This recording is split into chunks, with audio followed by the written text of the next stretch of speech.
In the heart of an enchanted forest, where glowing mushrooms sprouted from ancient roots and fireflies danced like tiny stars, lived Lumi, a small golden fairy. Lumi was known for her radiant light, which could make even the saddest flower bloom. But despite her glow, Lumi was lonely. The other fairies, though kind, didn't share her curiosity for the mysteries of the forest. One evening, as the moon cast its silvery light, Lumi fluttered farther than ever before. The air grew heavy, and the trees loomed taller, their branches twisting like skeletal arms. It was here that Lumi heard a low, guttural growl.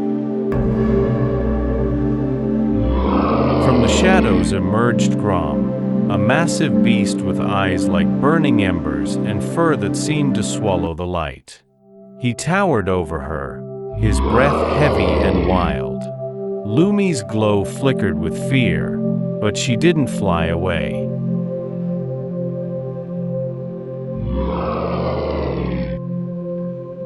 Instead, she hovered cautiously, her tiny voice trembling but clear.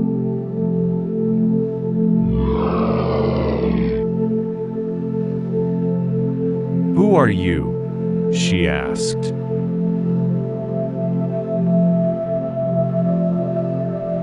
The monster stared at her, surprised. Most creatures fled at the mere sound of his roar, but this tiny fairy didn't run.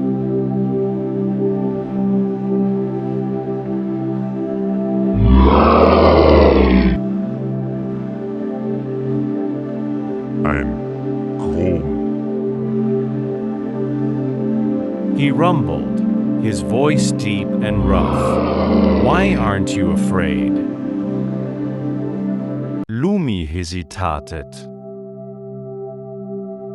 You seem scary, but you also seem sad. Grom's red eyes softened for a moment, but his fearsome growl returned. "Leave me. Everyone else does." He turned, his massive claws dragging against the ground. But Lumi didn't leave. She darted closer, her glow lighting up the dark fur around his face. "Maybe they leave because they don't know you," she said gently. That night, Lumi stayed with Grom, asking him about his life. Grom told her how his size and strength frightened others, even though he never meant harm. Lumi listened, her light growing warmer as she smiled. "Maybe you're not meant to scare," she said. "Maybe you're meant to protect." The next day, Lumi and Grom ventured back to the forest's edge. At first, the other creatures froze, their eyes wide with fear.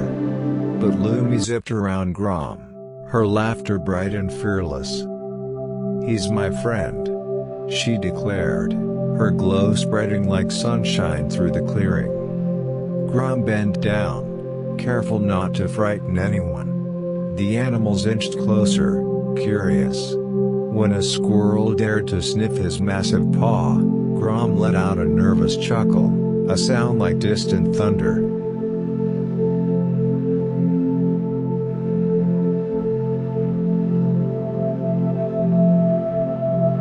From that day on, Grom became the forest's guardian, protecting the smaller creatures from danger. Lumi stayed by his side, her light a beacon of hope in the darkest nights. Together, the fairy and the monster showed the forest that even the smallest glow could tame the mightiest roar.